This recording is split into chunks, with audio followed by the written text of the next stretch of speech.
حضرت عبداللہ بن عمر بن عاص رضی اللہ تعالی عنہ بیان فرماتے ہیں کہ نبی کریم رؤوف الرحیم صلی اللہ علیہ وسلم نے ایک دن نماز کا ذکر کرتے ہوئے سرکار دو عالم صلی اللہ علیہ وسلم نے ارشاد فرمایا، جس بندے نے نماز کی پابندی کی تو سرکار نے فرمایا یہ نماز کی پابندی کرنا اس بندے کے لیے محشر کے دن روشنی کا باعث ہوگی، اور یہ اس بندے کے لیے دلیل ہوگی اور اس بندے کے لیے نجات کا سبب ہوگی۔ اور فرمایا کہ جس بندے نے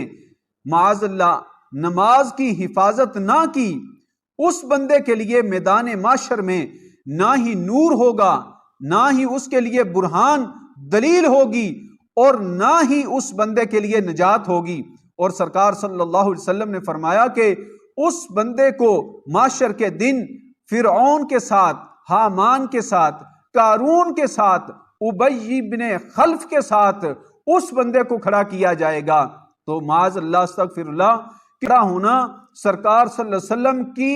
مخالفت میں تو کتنا بڑا یہ عذاب ہے۔ دعا ہے کہ اللہ تبارک و تعالی ہم سب کو نماز کی پابندی کرنے کی توفیق عطا فرمائے۔ اللہ تبارک و تعالی ہم سب کو صراط مستقیم کی ہدایت عطا فرمائے۔ اللہ تعالی ہم سب کو نبی پاک صلی اللہ علیہ وسلم کی سچی سچی محبت اور سرکار صلی اللہ علیہ وسلم کی شریعت مطہرہ پر عمل کرنے والی زندگی عطا فرمائے۔